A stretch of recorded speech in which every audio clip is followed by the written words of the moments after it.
Hey everybody, Jeff aka GCurse here. Welcome to another episode of Black Site Files from Unsolved Mysteries. This is video number 2 of 2 today. The first case I covered was the Michael Martin case. This case, it is going to be about Jerry Strickland. If Michael Martin was an example of somebody being wrongfully accused and being punished, then Jerry Strickland is proof that not all the players in the case were properly punished. To those who are unaware, basically Jerry Strickland killed like a cash courier or something, if I remember correctly. Jerry's wife worked at either a gas station or something that dealt with oil. I can't recall exactly what the business was. We will find out in this case reading. But Jerry pressured his wife to get information about this guy when he would pick up the money for the couriering job, or however you want to pronounce it. Jerry killed the guy. However, I think the wife was also in on it. The wife's name was Missy Munday, I think it was. I think she was just as guilty as Jerry Strickland, but she claimed abuse or something like that, if I remember correctly. It's been a while since I last covered this case. However, she actually had a chance to turn Jerry in, and she never took that chance. Basically, what it was Jerry had to go get some money for them to buy a used vehicle, I think it was, and Misty was left with the car salesman for over an hour, I think it was. She had a chance to tell this guy, hey, she was in danger, please call the cops. She never did. So to me, she's as guilty as Jerry Strickland was in the murder of the person that we're going to find out. But before then, as always, if you liked what you watched, please click that like and subscribe button. I still got to get the GIFs set up for this. But yeah, if you like what you watched, please click like and subscribe. Leave a comment, and let's get to it, shall we? So the case is going to start, actually, sorry, I hate to tease you like this, but the case is going to start right after these commercials. The Sardine Factory is one of the oldest restaurants on Canterbury Road. It was a condemned old building on the wrong side of the tracks. I pretty much worked the front of the house, and my partner worked the back of the house. We didn't have any money, but we had a real thirst for this business. We built a loyal customer that has stayed with us through all the different fads. And we never advertised home-cooked meals because if we couldn't do a better job than the house, then why would they bother coming out? You have to be creative. You have to try new dishes. You got to experiment. The sure way to fail is don't do anything. Play it safe. I think American Express customers overall are by far the higher profile customer for fine dining, second to none. I've been a member since 1962, one of the originals, I think. American Express is welcomed at the Sardine Factory and other fishy places.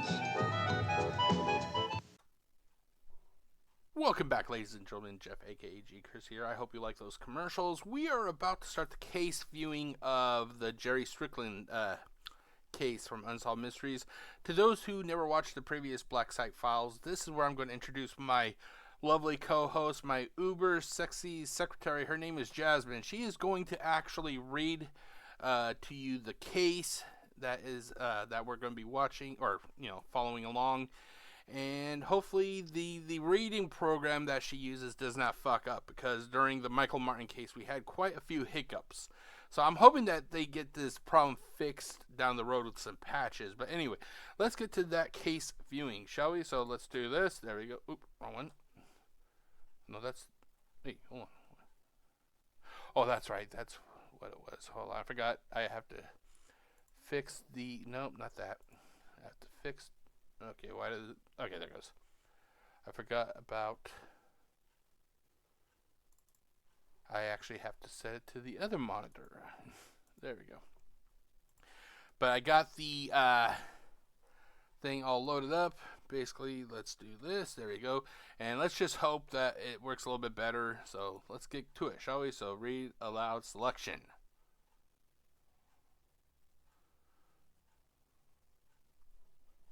Jerry Strickland is a paroled criminal from Hagerstown, Maryland. He and his girlfriend, Missy Munday, are wanted for the murder of 38-year-old Elmer DeBoer, a gas station courier. At 11 a.m. on May 11, 1987, the police were called to a gas station near Pontiac, Michigan, after it was found deserted. They forced the office door open and discovered an empty safe. Two people were missing: Missy, who was the assistant manager, and Elmer, who was carrying $10,000. The following day, the police found Elmer's body in the woods outside Pontiac. He had been handcuffed and shot twice in the back of the head. The police called it a cold-blooded execution and wondered what connection Missy could have had with the brutal slaying. Okay, so basically, I forgot to also do the introduction. So basically, his real name was Jerry, or is Jerry Wayne Strickland. Jerry Strickland, and Jerry Strickland just spelled differently. He's wanted for murder, abduction, robbery. He was missing since May 12th, 1987.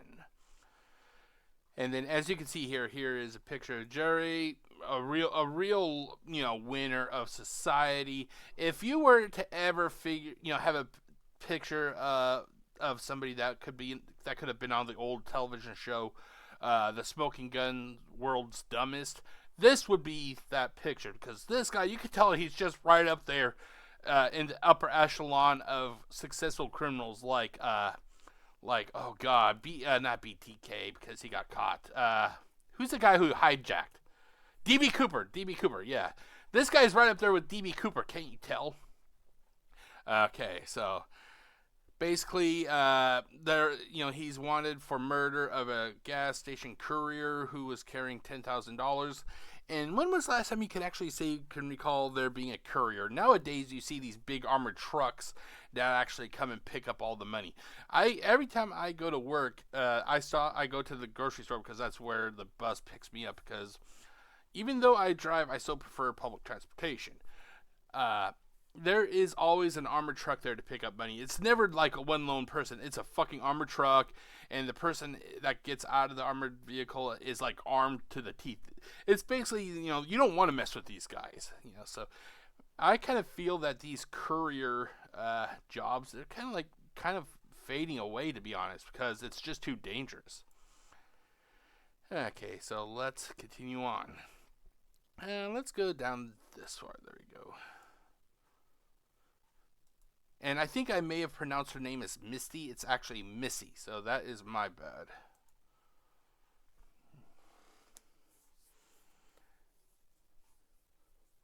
What happened to Missy is a bizarre story of love and violence in rural America. No one has heard from her since the day of the murder. The police and her parents need to talk to her. This is the story of the fatal attraction between Missy, an innocent 15-year-old schoolgirl, and Jerry, a 24-year-old criminal who had served time for assault and rape. According to the police, their ill-fated love affair eventually ended in robbery, kidnapping, and murder. The mystery begins in 1985 in the small town of Hancock, Maryland. Missy was the youngest of 4 siblings. She attended the local high school, where she was an honor student and future Homemakers of America member. She was also on the junior varsity basketball team and was in the school choir.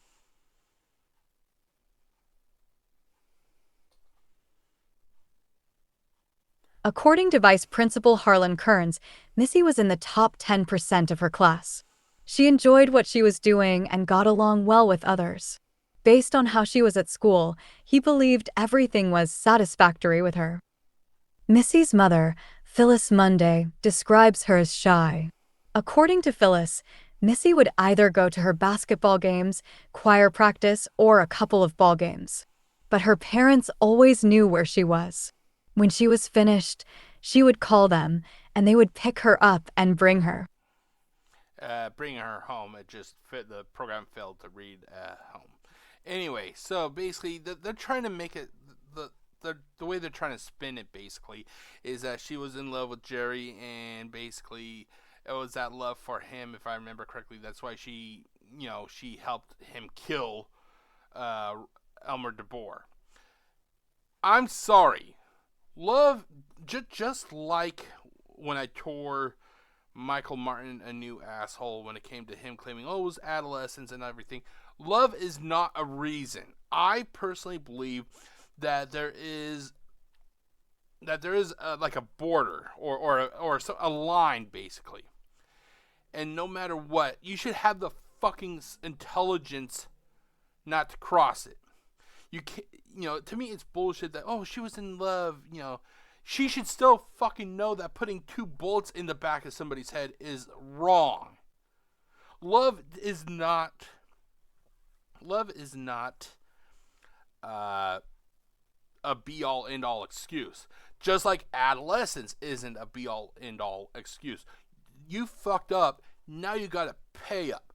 Oh, she was in love, she was being pressured. That's not a fucking excuse. If I went and I kicked in the door to my neighbor and I beat the shit out of my neighbor's husband because I had a raging hard-on for the wife because I was in love with her, it still would not fucking excuse me for beating the shit out of somebody. Stop condoning what people do. It's illegal to threaten people with a gun. It's illegal to shoot, people above a person's head. It's illegal to fucking murder people. Stop condoning that shit. Okay, let's see here. Let's continue on, shall we? Okay, let's go down here.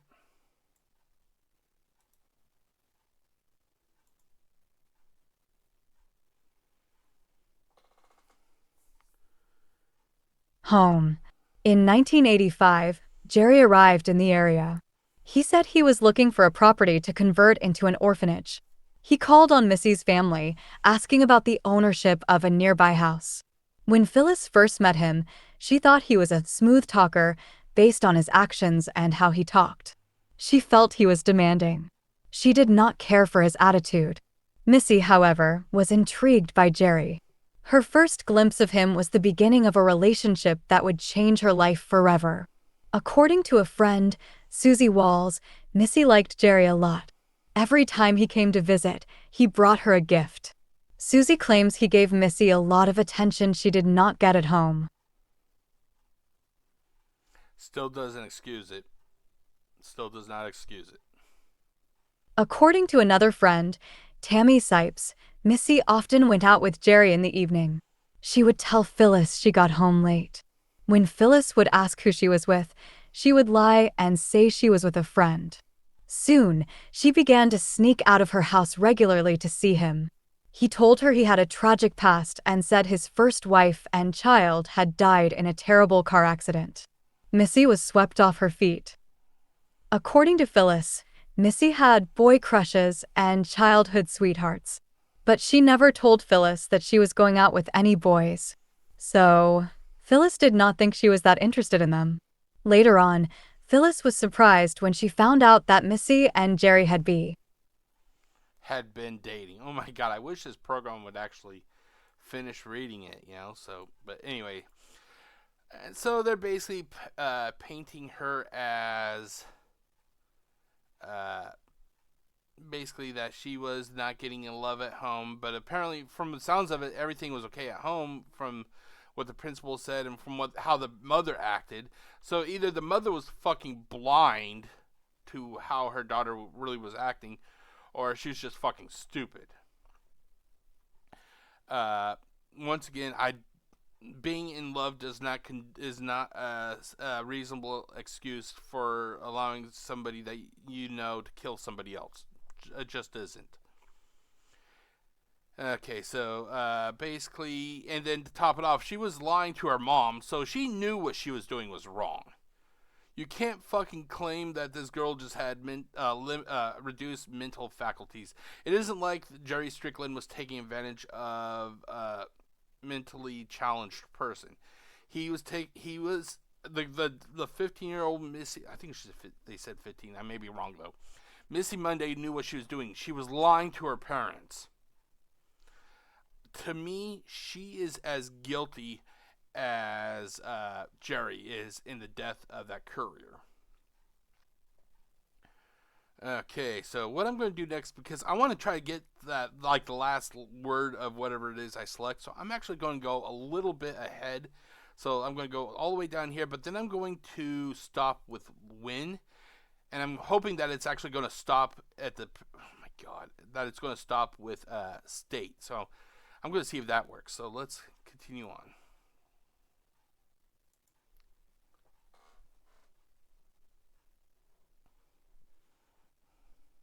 And dating. At one point, Missy told Phyllis she had bought a ring as a souvenir. Phyllis later found out that Jerry had given her the ring. But at the time, Phyllis believed her because she had never lied to her before. And that is why Phyllis never imagined that Missy would do what she did next.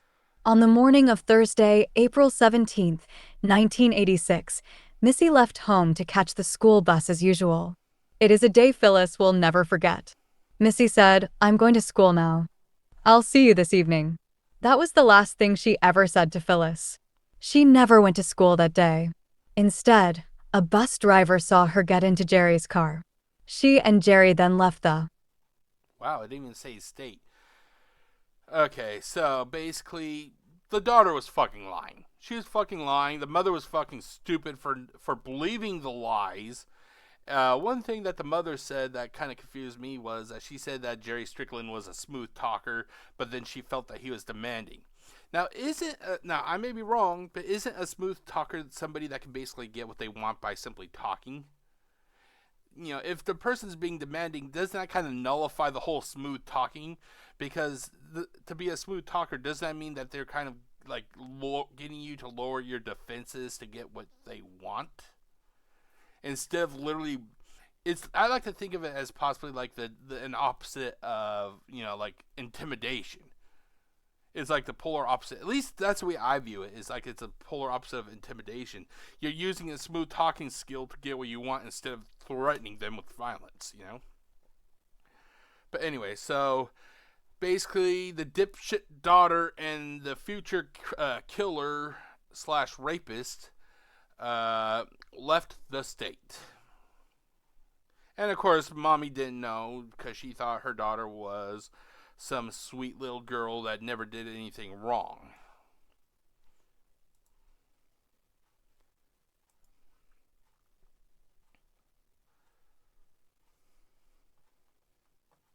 The state. When Phyllis learned what happened, she could not believe it. She did not think Missy was that kind of person. She felt she knew what kind of person Missy was since she raised her. She said, "It was just a big change in that one day when she just left." Even as Missy was driving away from her home and her family, she still did not know the truth about Jerry. His first wife and child had not died in a car wreck. They were still alive. He had been passing bad checks around Hancock and had a prison record in West Virginia. Jerry had been convicted of malicious assault and grand larceny. He had raped his sister-in-law, cut her throat, and left her for dead. He was paroled in January 1985, not long before he showed up at Missy's home.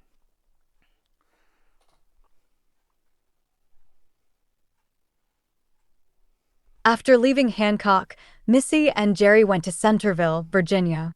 Then, in August 1986, they settled in an apartment in Springfield Township, Michigan, just outside Detroit.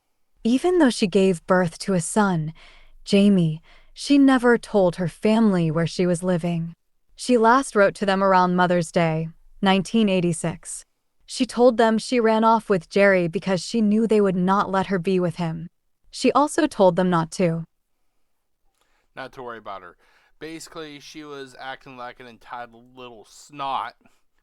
And even when she found out that apparently she must have found out about Jerry's ex-wife and child, she stayed with the guy. And keep in mind, this is the same guy. I'm not sure if she learned that he was a rapist, but she decided to stay with the guy no matter what. Okay. Like I said, we got a bunch of losers up in this video. We have the loser mom who is just fucking ignorant to how her child actually was. You have the rapist / killer and then you have a 15-year-old girl who thinks the world revolves around her.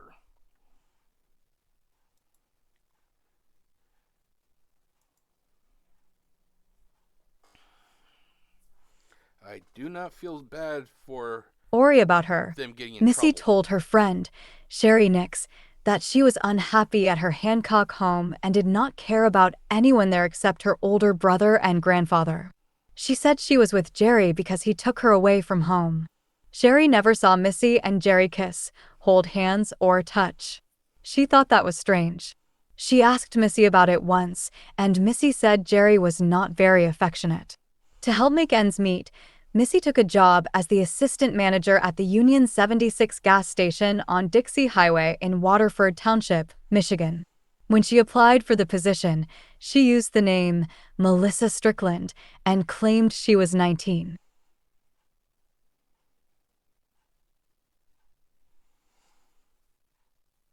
While there, Missy met Elmer DeBoer, a courier for Lehman Oil Company and a married father of 3.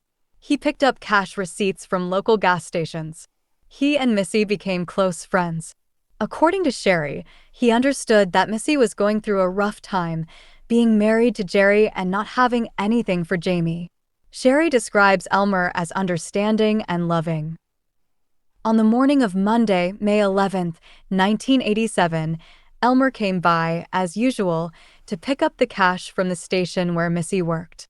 He was near the end of his route. She was the attendant on duty at the time. 1 hour later, at 11 a.m., customers found the station deserted. When the police arrived, they found Elmer's car in the parking lot. Okay, the office was locked, according to reports. With the exception of Elmer DeBoer and his family, because they lost Elmer, it just seems like everybody in this case, everybody from Jerry Strickland to Missy Munday to her mom, even her friends, it just seems like that they were all just big pieces of shit for one reason or another. Missy, I just don't feel bad for her at all. In fact, I think she got off fucking easy. I think she ended up turning on Jerry. She turned evidence against Jerry, and she basically got away with murder, in my opinion.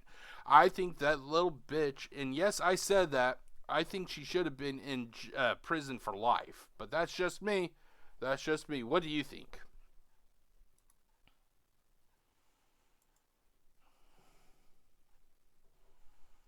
Okay, let's continue on. Come on. Office was locked. The police checked the interior of the station and found no one inside. However, the safe had been opened, and an excess of $10,000 was missing. At around 1 p.m. the next day, Elmer's body was found in a marshy field next to a lake in Rose Township, 20 miles from the station. He had been handcuffed and shot twice in the back of the head at close range. Residents who lived nearby reported hearing gunshots around 11 a.m. the previous day. The police went to Missy and Jerry's apartment, only to find it deserted. According to Detective Sergeant Donald Bailey, Missy knew Elmer's routine because of her position as assistant manager at the station. She knew the dates, times, and locations of his stops.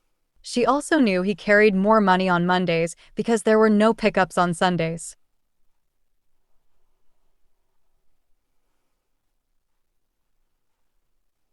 The police have developed a theory of what happened that morning. They believe Jerry planned the crime and was waiting with Missy for Elmer. When Elmer opened the safe, Jerry pointed a gun at Elmer's head and told Missy to put handcuffs on Elmer and herself. The police think that Jerry handcuffed Missy and Elmer together to convince Elmer that she was also a hold-up victim and that her life was in danger. They believe Elmer reluctantly went along with it to keep her from getting hurt. After they arrived at the field in Rose Township, Jerry unlocked the handcuffs to show Elmer that he was not going to hurt Ms. Okay, that he was not going to hurt Missy, then he shot Elmer. I feel bad. By all sounds of it, Elmer was a nice guy, according to his family. It sounds like he was trying to be understanding to Missy and her plight. And this is why I'm ultimately one of the type of people that just keeps everybody at arm's length. I trust no one. The only person I really did trust was my mom, and she passed away. So now I keep everybody else at arm's length because shorter arms means a chance to get a knife in your back. That's my motto, basically. But yeah, it's said that somebody who was as nice as it sounds like this guy was, and he ends up receiving 2 bullets in the back of his head. I personally think that Missy knew well in advance what Jerry was going to do. He had to have planned this out with her because she'd be confused as all hell as to why he'd be handcuffing her. I think that they talked it out, that he told her what was going to happen, and in her fucked up brain, she went along with it because she was in love, as that they're trying to spin it.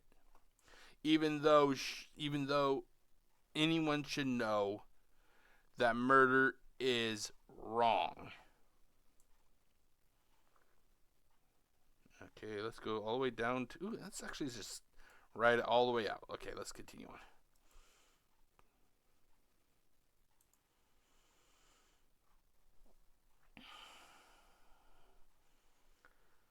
Why? Then, he shot Elmer. The morning after the murder, Missy and Jerry were sighted at Lucky Auto Sales in Pontiac. They bought a used blue pickup truck with small bills. While Jerry went to get insurance, Missy sat with the truck salesman and chatted for over 2 hours. Sergeant Bailey notes that during those 2 hours, Missy could have called the police or told the salesman what happened. But she did not. He feels she is just as guilty as Jerry, even though she did not pull the trigger. At first, Sherry could not believe that Missy and Jerry had killed Elmer. Even when she found out the rest of the story and how it happened, she was still shocked. She never thought Missy would be involved in something like that. Vice Principal Kearns cannot believe that Missy would be involved in a murder based on what he knew about her. Are you fucking kidding me? Sherry realizes that Missy and Jerry are not the people they made everyone believe they were. Instead, they are liars and phonies. She feels there was no reason for Elmer to die, and if they could do that to him, then they could do it to someone else. Sergeant Bailey wants to find Missy and Jerry. He believes they are dangerous and wants anyone who comes into contact with them to understand that. He is fearful that someone else will get hurt or killed. He is certain that they will do this again. Phyllis claims that she never noticed a change in Missy or a split in her personality, unless she didn't want to. She does not know if she will ever see Missy again. When Missy left, her parents found a letter from her that said she did not want to let anybody put her down. She was not a whore. She loved them all, and she wanted them to take care of themselves. Missy and Jerry are traveling with their 1-year-old son, Jamie. Jerry is wanted for murder, armed robbery, kidnapping, fraud, and passing bad checks. Missy is wanted for Questy. She's oh my god. She's wanted in questioning regarding Elmer's murder. Now, I'm not going to go on the record, say if she was a whore or not. I don't know anything about her regarding that. However, she's fucking stupid for standing by the side of a guy who ruthlessly killed another man. You don't get to claim, oh, she was in love, she was young. You know what right and wrong is. That is something that is taught to you ever since you're a young child. Either she, which I highly doubt, was mentally challenged, which I doubt, or her mother failed to install that basic fucking concept into her daughter. It's not fucking rocket scientist. It's not rocket science. Killing, bad. Theft, bad. Theft and killing, very bad. How the fuck do you not realize that? And then you have like I said, with the exception of that fucking police officer and Elmer, even the fucking principal seems to be as dipshit stupid. Must be something in the goddamn water. Well, I just never thought she could do something like that. And then family and friends, oh, she never did like anything like that. It must have been a personality split. No, you're just fucking stupid. You're just fucking stupid. Okay, so extra notes. This case originally aired on the February 5th, 1988 special number 5 episode of Unsolved Mysteries. It was updated on the May 6th, 1988 special number 6 episode. It was later reprofiled in the Dennis Farina hosted series on the August 11th, 2009 and April 2nd, 2010 episodes. It was titled Badlands in reference to the 1973 movie of the same name, which also a young girl running off with a criminal and committing murder. Elmer's widow, Mary, was interviewed for the show, but her interview was not aired. Why? Why was it not aired? That would have added a lot more stake to this case to actually have his surviving widow there to explain how his murder has affected the family. But no, we're going to cut that. Fucking good going, Cosgrove Muir. Good fucking going. You really fucked up with that one. Sources vary on whether or not Missy and Jerry were married. Who the fuck cares that they were married? The fact is, he killed someone, and the fact is, she had 2 motherfucking hours to tell somebody that she was in danger, that her son was in danger, that her boyfriend slash husband slash whoever the fuck killed somebody. See here, married. Some sources refer to the gas station as a service station. Once again, who fucking cares? A person was killed. Stop arguing over little fucking.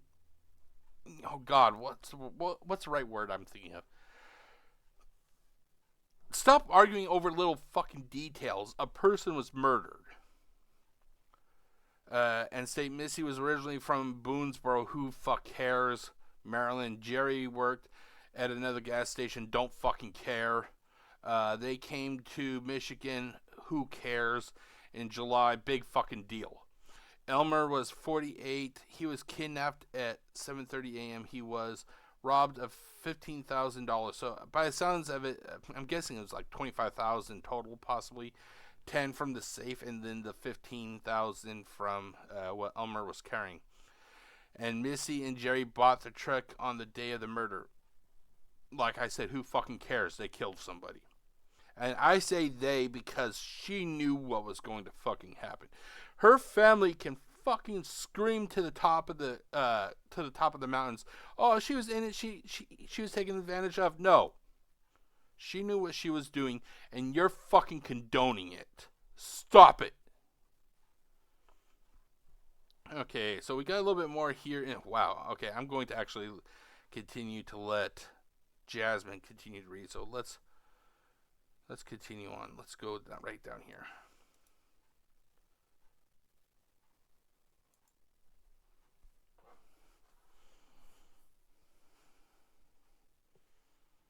Captured.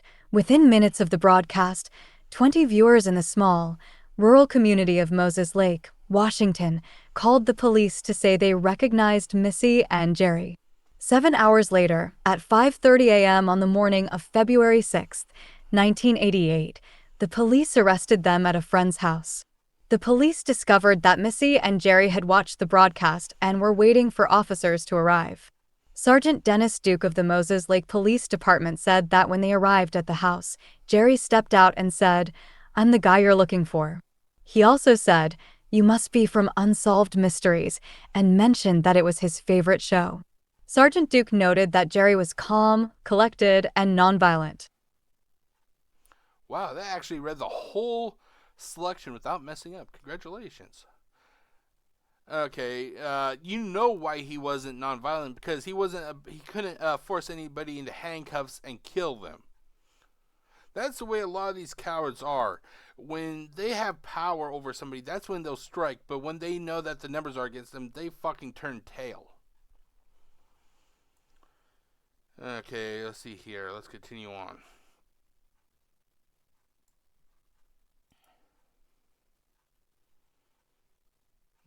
There you go.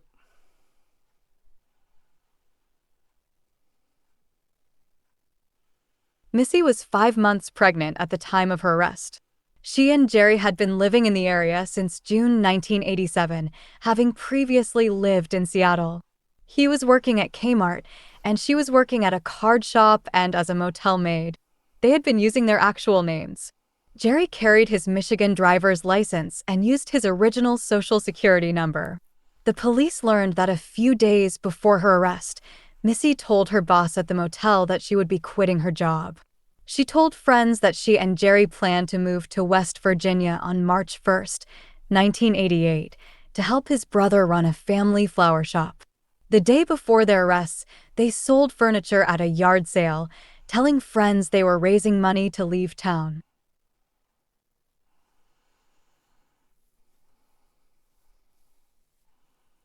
When questioned by reporters, Jerry claimed that he and Missy left Maryland because she was unhappy at home and did not get along with her parents. He claimed he was lonely when he met her and wanted a friend. He said he listened to her, cared about her, and did not treat her like a teen egg. A teen egg? What is a teen egg? Like a teenager, basically. Don't fucking care. Don't fucking care. The fact is that they made it sound like that their marriage was, or the relationship was loveless. Must have not been that fucking loveless. She got knocked up again. And that's right, I said knocked up. And this goes back to when, let's see here, where was it? She did not get along with her parents. How the fuck did the mother not know that her daughter was, unhappy? It should be a parent's number one job to know if their child is happy or not. So somebody ultimately failed. Either the parents failed to recognize how their child was acting, or the child was just fucking lying. And also, I don't support the whole, the whole idea of older guys getting with younger girls. However, you can still, those, older man, or, reasonably older, and a younger girl, reasonably younger, could still hook up and not fucking commit murder. Stop trying to say, well, they were, a lovelorn couple, and she loved him, and that's why she didn't turn on him when she broke the law. Relationships form all the time, and not all the time do they end up with them fucking killing somebody.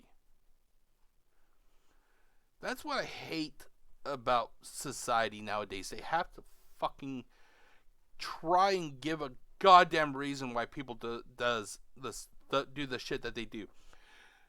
She stayed with Jerry she stayed with Jerry when he killed Elmer because she loved him, because she had a child.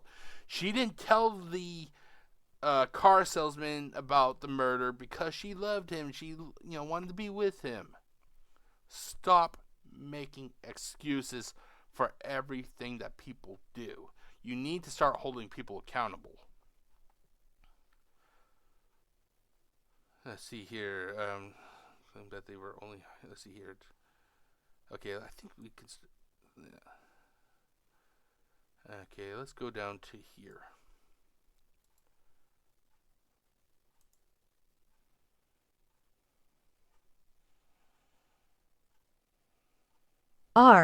Jerry also claimed they left Michigan and moved to Washington after the murder because they ran out of money and believed they could make better lives for themselves, not because they were on the run from the police.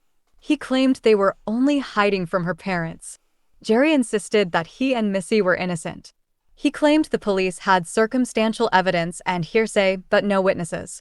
He said he knew nothing about the crime and that he and Missy were not the type of people to do something like that. He said Missy quit her job at the gas station before the murder. Jerry also claimed that after they saw the broadcast, he and Missy planned to go to Michigan to turn themselves in.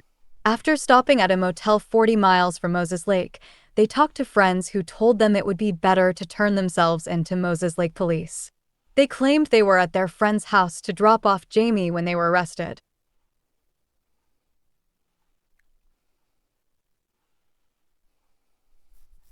Jerry believed the police just wanted a conviction and did not care if he was innocent. Sergeant Bailey, however, believed they had enough circumstantial and physical evidence to prove that Missy and Jerry were. That they were guilty. It's my opinion that criminals are a cowardly bunch. They are a cowardly bunch. They commit crimes they do not want to face the music, basically. So this whole idea that they were actually going to turn themselves in, I don't fucking buy that at all. I do not buy that at all. Let's see, and the fact that, let's see here. Well, the one thing that really pisses me off, let's see here.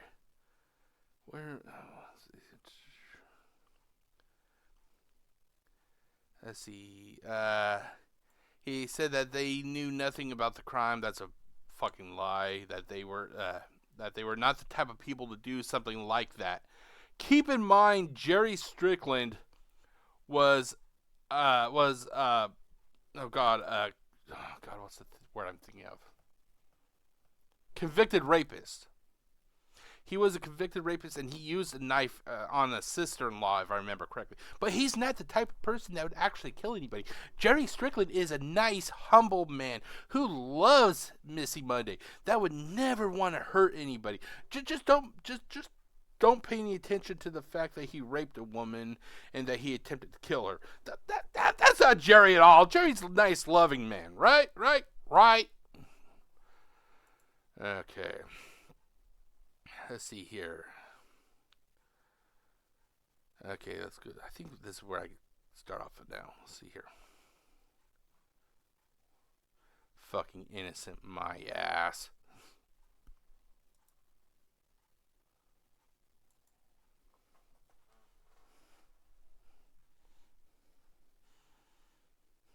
Guilty. On February 12, 1988, Missy and Jerry were extradited to Michigan to stand trial for armed robbery, kidnapping, and murder. In March, kidnapping and murder charges against Missy were dropped in exchange for her testimony against Jerry. She was freed on bond and returned to her parents' home. Keep in mind, this is the same parents' home that apparently she just fucking hated. She only loved her brother and grandfather, according to reports.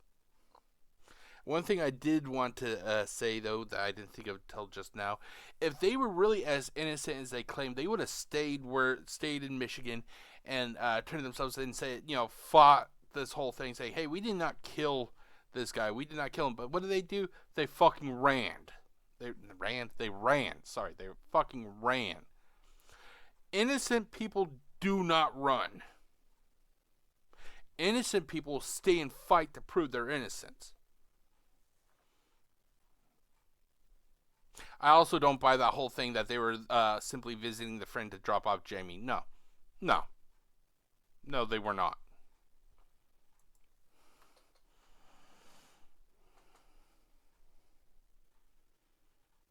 Home. Jerry claimed that when he and Missy discussed whether she should talk to the authorities, he told her to do whatever was necessary to stay out of jail. In June, she gave birth to their second child. In August 1988, Jerry went on trial for armed robbery, kidnapping, and murder. Missy testified that she helped plan the robbery, but initially knew nothing about the murder. She said Jerry often talked about robbing Elmer.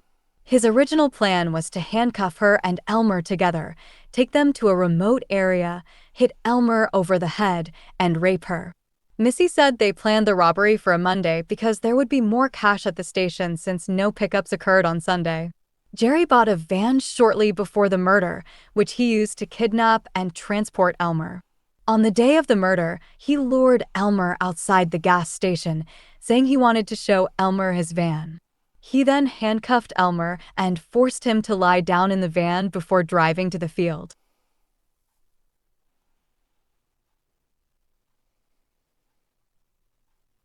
Jerry initially told Missy that he had left Elmer handcuffed to a tree. However, 2 months later, he confessed to killing Elmer, saying, "In case anything should ever happen, I think you ought to know that I did it." She testified that she did not leave him after he confessed because she had nowhere else to go. A former coworker and roommate of Jerry's testified that, about a month before Elmer's murder, he helped Jerry plan the robbery. They planned to abduct Elmer when he came to the Union 76 station, take him to a secluded area, and beat him up. They did not plan to kill him. The coworker later backed out of the plan. Another coworker testified that Jerry had approached him about robbing Elmer shortly before the murder. On August 22, 1988, Jerry was found guilty of murder, kidnapping, and robbery. He was sentenced to 2 life terms without the possibility of parole. He remains incarcerated at the Thumb Correctional Facility in Lapeer, Michigan.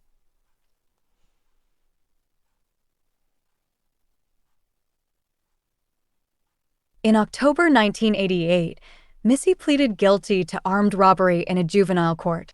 She was sentenced to live in a Michigan youth home until she turned 19. While there, she got her driver's license and a high school equivalency diploma. In May 1989, after serving 8 months, she was released. She then moved back in with her parents and children in Hagerstown, Maryland. She stated that she was glad to get away from Jerry and wished the crime had never happened. Have you noticed that she kind of likes to jump from side to side? She hated her parents, therefore she went with Jerry.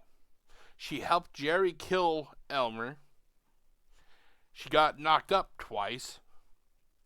The police then, apprehended them.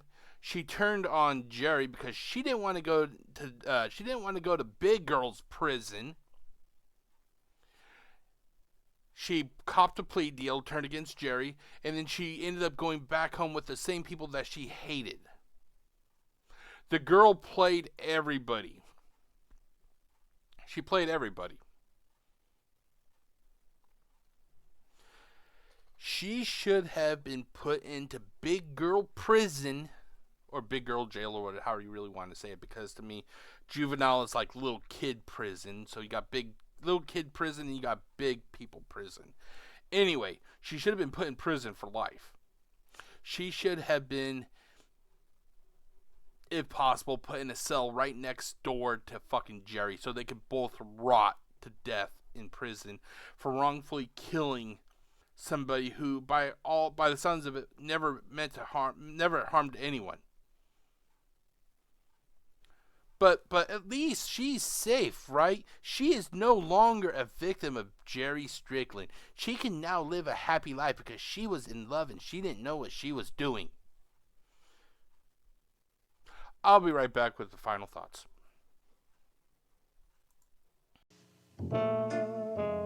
A few of life's little wishes, brought to you more quickly by Rapid Refund from H&R Block. Whether Block prepares your return or not, use Rapid Refund to get your money in a matter of days, and all fees can be deducted from the check. Rapid Refund, exclusively from H&R Block. It's the fast way to get whatever you want. Earl, what is it? A horrible nightmare! Somebody call me? We were all tiny and the cave kids were giant. They could make us move. And then a strange voice said... Now, every McDonald's $1.99 hamburger Happy Meal comes with one of 6 Dynamotion-powered dinosaur toys, like Earl, and everybody's favorite... Let me guess. Baby. One with each $1.99 McDonald's Happy Meal you buy your kids. What you want is what you get. Then I heard music. At McDonald's today. Okay, time for my final thoughts. Basically, if there was ever a case where everybody who either committed the crime or helped to commit that crime, if there was ever a case where all those people should have been fucking thrown in prison, this is one of those cases. And with the exception of the police officer who was smart enough to realize that Missy Munday was not an innocent little girl, and Elmer and his family, this case literally made everybody else look like fucking idiots. The mother was a fucking idiot for not realizing how toxic her daughter was. The friends were equally a big piece of shit for not disclosing to her parents what was going on. Missy helped a person get murdered. She then managed to fucking worm her motherfucking way into a plea bargain. Then you got Jerry Strickland. The guy raped and nearly killed a sister-in-law by the sounds of it. You have the principal who did not think that Missy was that kind of person. Like I said, basically everybody in this fucking video, with the exception of a select few, are pieces of shit.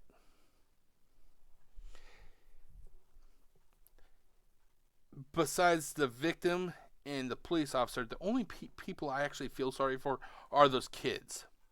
Because they're going to have to live with the knowledge that their father is a killer and their mother is a fucking idiot. Those are just my final thoughts regarding Jerry Strickland and his wife, Missy Munday. I am going to back out, and I will see you for the next riveting episode of Black Site Files from Unsolved Mysteries. It will be next Saturday, which is the 30th. So, in 7 days, stay tuned with 2 more riveting episodes of Black Site Files from Unsolved Mysteries. My name is Jeff, a.k.a. GCurse, wishing you all a great day, and stay safe, everybody. Peace out.